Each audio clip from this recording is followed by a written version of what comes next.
Bonjour à tous, la dernière fois on a traité l'ensemble du clade des Allotriocariida, mis à part le plus gros morceau que sont les hexapodes, et aujourd'hui on attaque direct. C'est quoi un hexapode? Anatomiquement, un hexapode est composé de 3 parties, la tête, le thorax et l'abdomen. Hexa ça veut dire 6, pod ça veut dire pied, donc hexapode littéralement c'est 6 pieds, et toutes les espèces ont 3 paires de pattes sous leur thorax. Le thorax est bien distinct du reste du corps, et il est formé de 3 segments, qu'on appelle métamères, et l'abdomen, lui, est formé au maximum de 11 métamères. Pour respirer, les hexapodes possèdent un système de trachée qui se fait par les stigmates, qui sont de petits orifices placés sur les côtés de l'abdomen et du thorax. Mais certains clades n'ont pas de système respiratoire trachéal et respirent donc à travers leur cuticule qui est poreuse.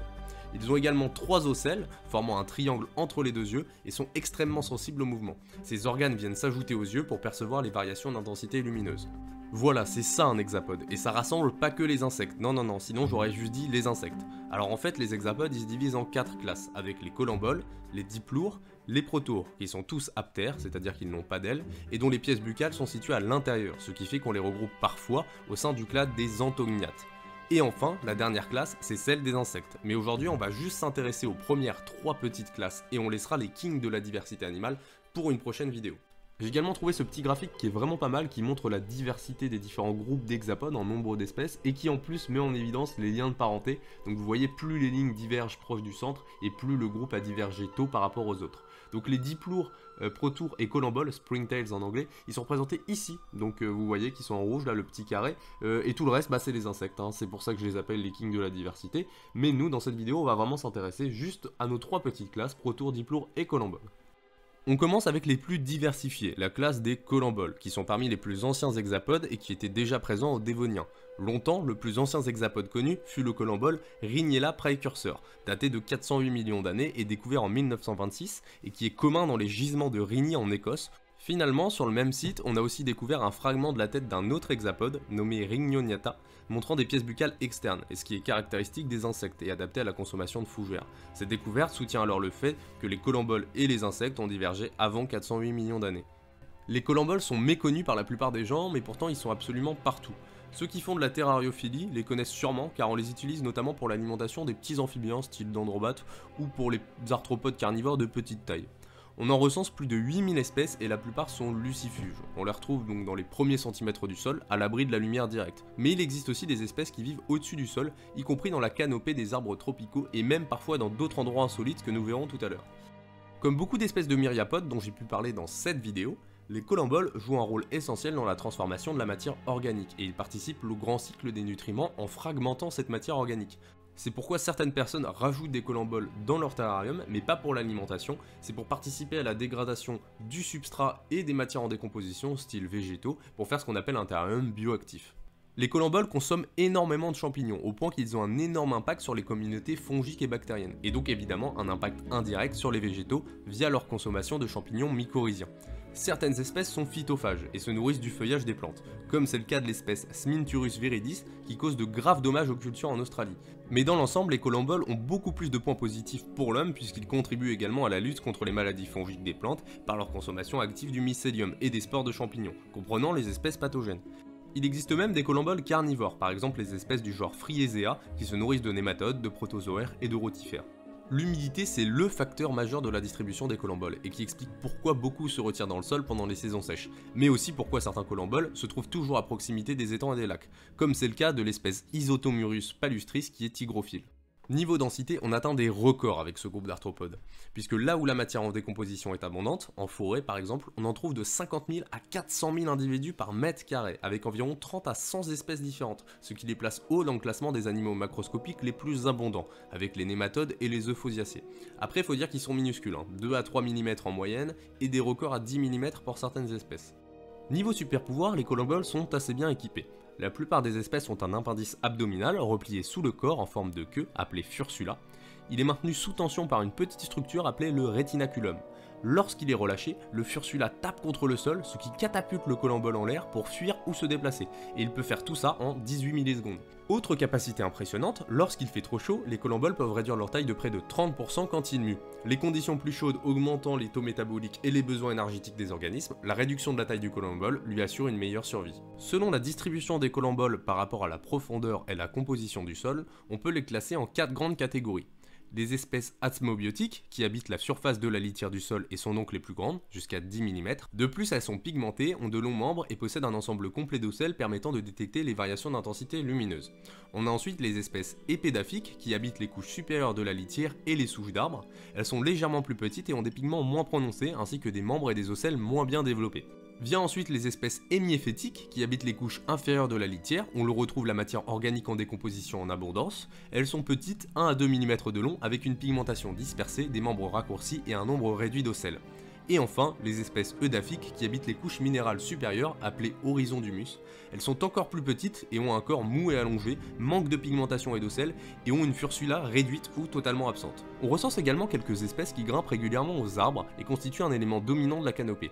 Il s'agit généralement des espèces les plus grandes, principalement dans les genres Entomobria et Orchesella, bien que les densités par mètre carré soient généralement inférieures de 1 à 2 ordres de grandeur par rapport aux populations du sol de la même espèce. Dans les régions tempérées, quelques espèces comme par exemple Entomobria albocincta ou Xeniella xavieri ou encore Hippogastrura arborea sont presque exclusivement arboricoles. Quoi qu'il en soit, revenons-en au niveau de la classification. On divise les collemboles en 4 ordres, avec pour commencer l'ordre des Poduromorpha, dont les espèces se distinguent par la forme de leur corps ovale et leurs pattes plutôt courtes. Je vous présente l'espèce Podura aquatica, de la famille des Poduridés, qui a la particularité, comme son nom l'indique, de passer toute sa vie à la surface de l'eau.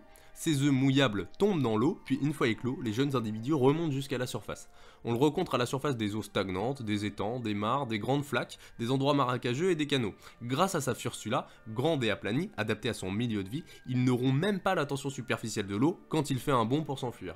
Toujours affilié au milieu aquatique, mais cette fois avec de l'eau salée, Anurida maritima est un colombole cosmopolite de la famille des Neanuridés, vivant dans l'estran et pouvant se trouver dans les cuvettes d'eau laissées par la marée descendante. On le retrouve dans le monde entier, sur toutes les côtes rocheuses et les marais côtiers. C'est un important nécrophage de l'estran supérieur qui se nourrit de cadavres d'animaux, principalement des crustacés et des mollusques. Et d'ailleurs, l'agrégation c'est un phénomène important de la biologie des colomboles. Il a été montré que chez les Anurida maritima, les différents individus produisent des phéromones d'agrégation, ce qui explique les grands rassemblements comme vous pouvez le voir ici sur les différentes photos et vidéos. On change radicalement de biotope avec l'espèce Hippogastrura nivicola, appelée le colombole des neiges, de la famille des Hippogastruridés. Il est facilement observable pendant les chaudes journées d'hiver, où il est suffisamment actif, et sa couleur sombre contraste fortement avec un fond de neige, comme vous pouvez le voir ici sur la vidéo.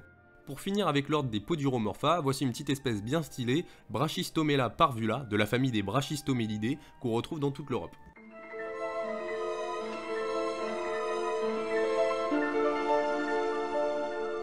On passe aux Entomobriomorpha qui rassemblent les collemboles aux longues pattes et toujours avec un corps très mince. Folsomia candida, de la famille des Itomidés, mesure max 3 mm. Cette espèce est utilisée depuis plus de 40 ans en écotoxicologie pour la détection de pollution dans les sols. Sa zone d'origine n'est pas très claire puisqu'on la retrouve partout à travers le monde et dans tous les endroits. Dans le sol, dans les pots de plantes, dans les mines, dans les grottes, ainsi que dans les sols à forte teneur en matière organique, style les fermes ou tout simplement dans la litière des feuilles en forêt. Deux faits intéressants et anecdotiques. 1. Les populations ne sont composées que de femelles qui se reproduisent donc par parthénogenèse. 2. L'espèce peut tolérer un niveau de 10% de dioxyde de carbone profondément dans le sol pendant plus de 6 semaines. Voilà maintenant un recordman, Plutomurus orthobalaganensis, de la famille des Tomoceridae. Cette espèce est endémique d'Abkhazie en Géorgie et se rencontre dans le gouffre de Grubera Voronja et a été identifiée à 1980 mètres de profondeur, battant le précédent record d'Ongulonicurus colpus, un autre colombole de l'ordre des Poduromorpha qui vit à 550 mètres de profondeur. On passe ensuite à l'ordre des Symphipléona, dont les espèces ont un corps plutôt globulaire, sphérique avec de longues antennes. Sminturides malgreni est une espèce de la famille des Sminturididae. Comme Podura aquatica et Anurida maritima, c'est une espèce adaptée à la vie aquatique, à la surface de l'eau. Elle mesure généralement 1 mm et est de couleur jaune doré à orangé, ce qui est un bon camouflage dans les environnements riches en feuilles mortes ou déposées sur les berges. Sa cuticule externe est fortement hydrophobe, et c'est ça qui lui permet de marcher à la surface de l'eau, comme si c'était une membrane élastique grâce à la tension superficielle. Tout comme Podura aquatica, sa fursula est aplatie et élargie en forme de palette natatoire lui permettant de sauter sur la surface de l'eau, formant ainsi des ronds qui sont en réalité les ondes de choc se propageant de manière concentrique. Et ici vous pouvez admirer une autre espèce, Deuterosminturus paipes de la famille des Bourreletiellidae. Et enfin pour finir avec les colemboles, il y a l'ordre des Neellipleona, mais dont la validité taxonomique est controversée. Les Neellidés sont d'ailleurs la seule famille de l'ordre avec 60 espèces réparties dans 6 genres. On retrouve notamment le genre Mégalothorax, dont vous pouvez ici admirer plusieurs espèces. On passe ensuite à la seconde classe avec les diplours, qui eux aussi vivent dans le sol, sous la mousse, dans les grottes ou dans le bois en décomposition. Originalité, ils fuient la lumière et apprécient l'humidité et la chaleur, donc parfaitement adaptés à la vie dans les litières forestières, où ils jouent un rôle essentiel dans la décomposition de la matière organique. Originalité plus plus. Ils mesurent de 3 à 50 mm de long, ce qui en fait des géants pour les plus grandes espèces, surtout par rapport aux colamboles et aux protours qu'on verra juste après. Ils n'ont pas d'yeux, mais ont des antennes à la différence des protours, et comme vous pouvez le voir ici, ils sont caractérisés par une paire de cerques qui terminent l'abdomen, et qui peut parfois être très longue, ou même multi-articulée, et qui dans ce cas lui donne un aspect de pince. Les quelques 1000 espèces recensées se répartissent en deux ordres, que sont les Dicellurata et les Rhabdura.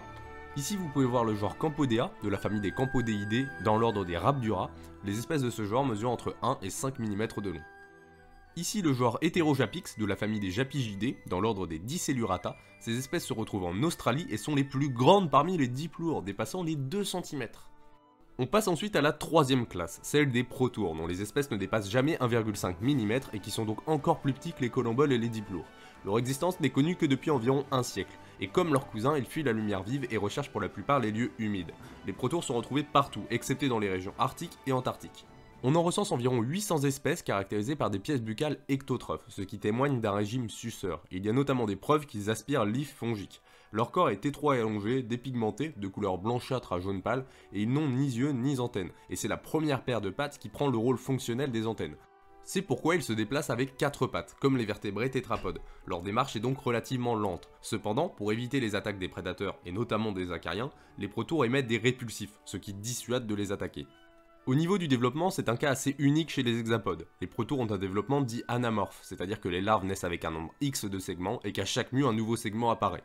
Les protours se divisent en 3 ordres, avec les Acerantomata, les Eocentomata et les Synantomata, dans lesquels sont réparties 7 familles. De l'ordre des Acerantomata et de la famille des Acerantomidés, Acerantomon dolderoy est la première espèce de protour décrite par Silvestri en 1907.